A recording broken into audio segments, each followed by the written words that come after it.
The morning sun was just beginning to warm the desert highway when Big Jack Matthews rolled into Silver Creek on his Harley. Behind him came the rest of the Iron Brotherhood, 12 men whose leather vests and rumbling engines had a way of clearing streets wherever they went. But Jack wasn't thinking about that. He was thinking about breakfast and maybe some of that famous apple pie he'd heard about at Ruby's Diner. Ruby's sat on the edge of town like it had been there forever. Red vinyl booths lined the windows and a long chrome counter ran down the middle. The smell of coffee and bacon hung in the air like a warm blanket. When the Brotherhood walked through that door, their boots heavy on the checkered floor, every conversation stopped. Forks paused halfway to mouths. Coffee cups froze in midair. Jack was used to it. 58 years old with arms covered in ink and a beard that reached his chest, he knew what people saw when they looked at him.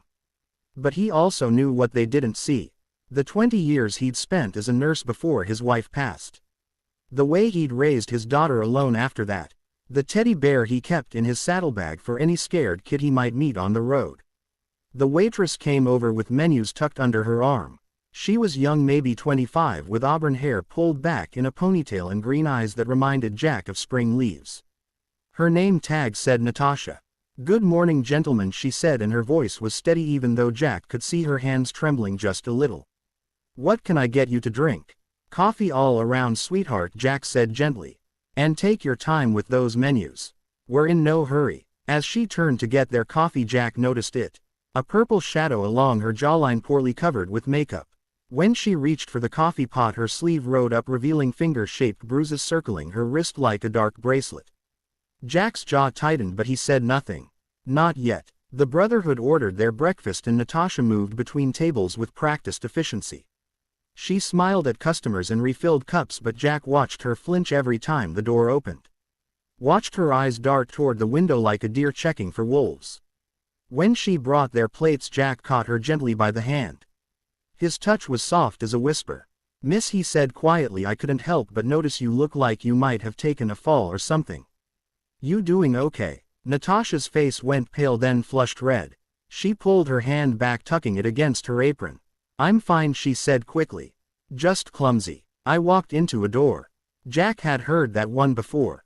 Too many times. "Doors don't leave fingerprints, darling," he said even more gently. "And I've been a nurse long enough to know the difference between an accident and something else." Her eyes filled with tears, but she blinked them back fast. "Please," she whispered. "I can't. I need this job. My manager, he'll be here soon, and if he sees me talking to you." "Your manager did this?" one of Jack's brothers asked, his voice low and dangerous. Natasha didn't answer, but her silence said everything. "What's his name?" Jack asked. "Rick Morrison," she breathed. "Please, you have to understand. He's the owner's son. Nobody stands up to the Morrisons in this town. They own half of Silver Creek. The sheriff is his uncle. I tried to report it once and it just got worse. I'm saving money to leave, but it takes time and I have nowhere else to go." Jack sat back and looked at his brothers. 40 years they'd been riding together. 40 years of looking out for people who couldn't look out for themselves. They'd raised money for children's hospitals. Escorted abuse victims to safe houses. Stood between bullies and their victims more times than he could count. "When does Rick usually show up?" Jack asked. "Around 9, Natasha whispered. "To count the morning receipts." Jack checked his watch. 7:30. "Okay then," he said. "We'll just be enjoying our breakfast nice and slow. And when Rick gets here, well, we'll see what happens." "You don't understand," Natasha said, tears spilling over now. "He's cruel. He'll make this worse for me. He always does." "Sweetheart," Jack said, and his voice was as gentle as summer rain, "nobody's going to hurt you again. Not on my watch. You just go about your work and let us handle this." The next hour and a half crawled by like molasses. The Brotherhood ordered more coffee, more pie, more toast. They spread out, taking up the counter and 3 booths, making themselves comfortable. Other customers came and went, shooting nervous glances at the big men in leather, but nobody said a word. At 8:55 a red pickup truck pulled up outside. A man climbed out, tall and rangy with slicked back hair and mirror sunglasses. He had the swagger of someone who'd never been told no in his life. "That's him," Natasha breathed, and Jack saw pure fear flash across her face. Rick Morrison pushed through the door, already talking loud. "Natasha, where's my morning count? And why the hell are there bikes out front? You know I don't like that element in my. He stopped mid-sentence when he saw the Brotherhood. All 13 of them watching him with eyes that had seen too much of the world's ugliness. Can I help you boys? Rick said, trying to sound tough, but Jack heard the waver in his voice. Jack stood up slow and easy. He was 6'4" and broad as a barn door. When he moved toward Rick, the younger man took an involuntary step back. We were just having breakfast, Jack said conversationally. Your waitress here, she's been wonderful. Real professional. Must be hard though working with these kinds of injuries. He gestured toward Natasha and Rick's face went dark red. That's none of your business, he snapped. Natasha, get in the back. Now. I don't think so, Jack said, and his voice had gone cold as January wind. See, I think Natasha's going to stay right here where we can see her. And I think you and I are going to have a conversation about how men are supposed to treat people. You don't know who you're messing with, Rick blustered. My family owns this town. And my family, Jack said, gesturing to the Brotherhood, rides 12,000 miles a year helping people who need it. We've worked with women's shelters in 43 states. We know lawyers, judges, and enough good cops to fill a phone book. So here's what's going to happen. He stepped closer and Rick backed up against a table. You're going to give Natasha her final paycheck with 2 months severance. You're going to write her a letter of recommendation so good it could get her hired anywhere. And you're never going to come near her again. Not to talk, not to text, not to drive past her house. Nothing. And if I don't? Rick tried to sound defiant, but his voice cracked. Then we make some phone calls, Jack said softly. And we let people know what kind of man you really are. We're pretty good with social media for a bunch of old bikers. Pictures tend to go viral. Reputations tend to crumble. Family businesses tend to suffer. You following me, son? Rick looked around the diner. Every customer was watching now. Old Mrs. Chen from the post office. Bob Warner from the hardware store. People he'd known his whole life. People who'd seen him swagger and bully his way through Silver Creek for years. And in their eyes he saw something that made his blood run cold. They believed the bikers. They were on Natasha's side. Fine, he muttered. Fine. Just get out of my restaurant.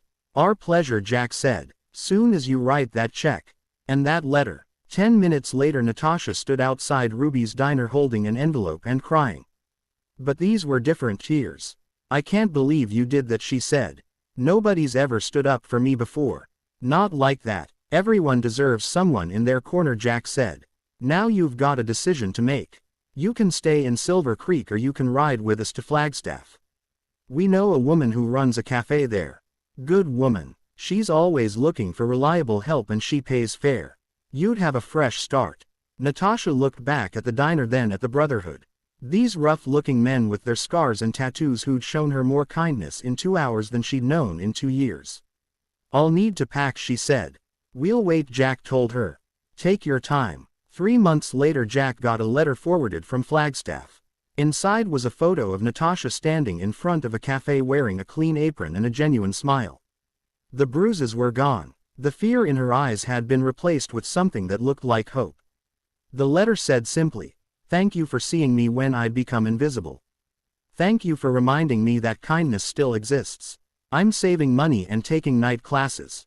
For the first time in years I can see a future. You changed my life." Jack pinned the photo to the bulletin board in his garage next to dozens of others. Faces of people the Brotherhood had helped over the years.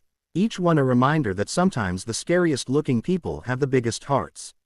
That true strength isn't about how hard you can hit but about how you use your power to protect those who can't protect themselves.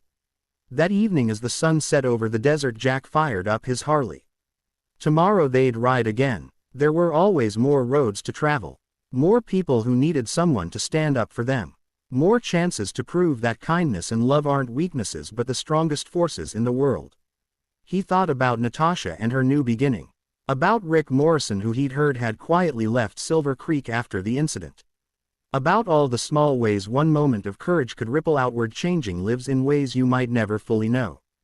Big Jack Matthews smiled beneath his beard, kicked his bike into gear and rode off into the golden light, knowing that sometimes the best thing a person can do is simply notice when someone's hurting and choose to care. Because at the end of the day, beneath all the leather and chrome and rumbling engines, that's what the Brotherhood was really about. Not the bikes or the freedom of the open road, though those things mattered. It was about family. About standing together. About being the kind of people who see injustice and refuse to look away. And in a world that could sometimes feel cold and cruel, that was everything.